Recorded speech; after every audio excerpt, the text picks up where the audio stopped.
Hello viewers, welcome back to astro vectors IT and explains. Viewers, आज का topic बहुत important topic है क्योंकि आपके फॉर्च्यून को ढूंढने के लिए ये वाला वीडियो बनाया गया है।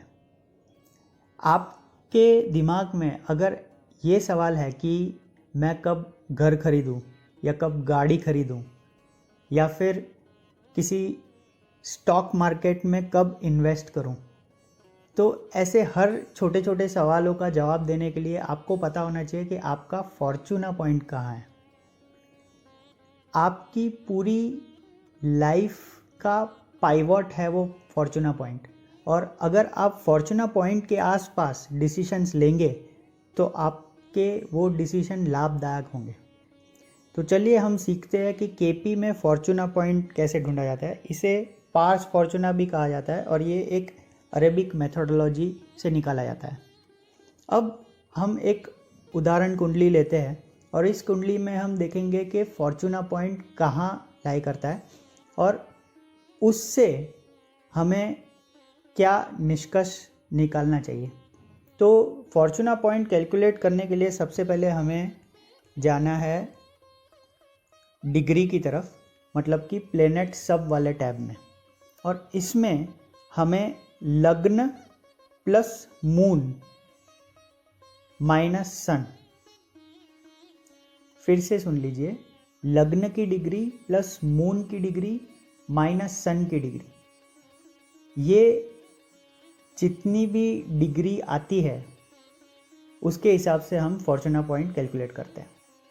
तो अब आसानी के लिए मैंने कैलकुलेटर में ऑलरेडी लग्न प्लस मून माइनस सन लिखा हुआ है। इसमें मैंने पॉइंट में लिखा हुआ है और ये डिग्री एंड मिनट्स को मैंने कन्वर्ट नहीं किया हुआ है, इसलिए आपको एक अप्रॉक्सीमेट डिग्री मिल जाएगी जहाँ पे फॉर्च्यूना पॉइंट लाई करता है।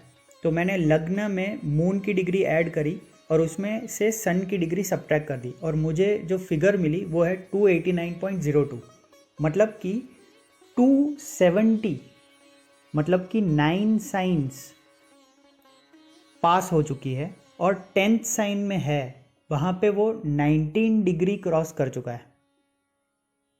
इसलिए जो फॉर्च्यूना पॉइंट है वो 19 डिग्री के आसपास है।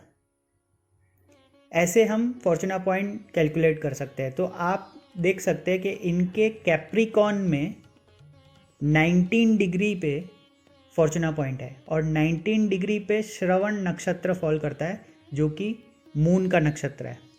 अब ये फॉर्च्यूना पॉइंट हमें देखना है कौन से घर में आता है, हमें देखना है उसका साइन लॉर्ड कौन है, उसका सिग्निफिकेटर कौन है, और हमें ये देखना है कि नक्षत्र लॉर्ड कौन है।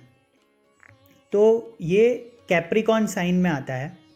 हमें ये देखना है अभी कैप्रिकॉन साइन का जो लॉर्ड है सैटर्न, वो कहाँ बैठा हुआ है। तो वो 12th हाउस में बैठा हुआ है, पर वो एस्पेक्ट कर रहा है अपनी सैटर्नियन साइन को। तो इसलिए ये कह सकते हैं कि सैटर्न की एस्पेक्ट होने की वजह से फॉर्च्यूना पॉइंट स्ट्रांग है और वो सैटर्न से गवर्नड है, पहली चीज़। दूसरी चीज़ हमें देखना है कि ये फॉर्च्यूना पॉइंट कहाँ फॉल कर रहा है। तो ये सेकंड हाउस में फॉल कर रहा है। सेकंड हाउस फैमिली का होता है, फैमिली की वैल्यू सिस्टम का होता है, बैंक बैलेंस का होता है, कम्युनिकेशन का होता है, मतलब फेस रिलेटेड चीज़ों का होता है। तो इनसे इनको गेन मिल सकता है, ये सेकंड चीज़ है।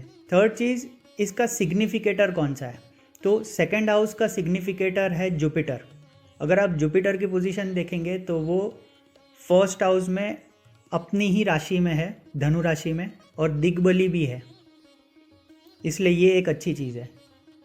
और फोर्थ पॉइंट ये था कि कौन से ग्रह के नक्षत्र में फॉल करता है। तो ये चंद्र के नक्षत्र में फॉल करता है, श्रवण नक्षत्र, और इसलिए ये हमें चंद्र की पोजीशन देखनी है जो कि सेकंड हाउस में है, और सेकंड हाउस में ना वो राहु या केतु के साथ है, और ये वीनस के साथ होने की वजह से ये थोड़ा सा लग्जरी की तरफ अपना बेंट ऑफ माइंड करवाएगा। अब इन सारी चीज़ों को अगर जोड़ दें तो हम ये कह सकते हैं कि एक तो इनका बेंट ऑफ माइंड थोड़ा सा लग्जरी की तरफ होगा। श्रवण नक्षत्र होने के कारण इनमें ट्रैवल की फ्रीक्वेंसी काफ़ी ज़्यादा होगी, क्योंकि ये सेकंड हाउस में है और सेकंड हाउस का मालिक भी उसे देख रहा है, तो इनके पास बैंक बैलेंस भी अच्छा होगा और उन्हें काफ़ी गेन मिलेगा बैंकिंग सेक्टर से। जुपिटर जो फाइनेंशियल हेल्थ के लिए जाना जाता है और वही सेकंड हाउस का कारक भी है, वो भी अच्छी तरीके से प्लेस्ड है, इसलिए ये कह सकते हैं कि इनकी फाइनेंशियल हेल्थ भी सही होगी। अब अगर मान लीजिए इनको कोई ऐसा डिसीजन लेना है कि इन्हें व्हीकल खरीदना है, तो जब कभी भी वीनस जो चीफ कारक होता है व्हीकल्स का, ये इनके कैप्रिकॉन साइन से पास होता है या फिर कैंसर साइन से पास होता है और एग्जैक्टली फॉर्चूना पॉइंट की डिग्री से पास होता है, तब इन्हें ये डिसीजन लेना चाहिए। और अगर लाइफ के इम्पॉर्टेंट डिसीजंस भी लेने हैं तो जब कभी भी मून या चंद्र फॉर्चूना पॉइंट से पास होता है, तब इन्हें लाइफ के इम्पॉर्टेंट डिसीजंस लेने चाहिए। ये हम फॉर्चूना पॉइंट से निकाल सकते हैं।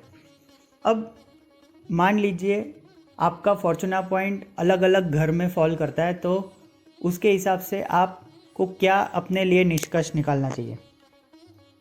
तो फर्स्ट हाउस में अगर फॉल करेगा तो आपको ये काफ़ी इंडिपेंडेंट बना देगा और आपके लिए ये काफ़ी अच्छा है, हर चीज़ आपके पास खुद चल करके आएगी।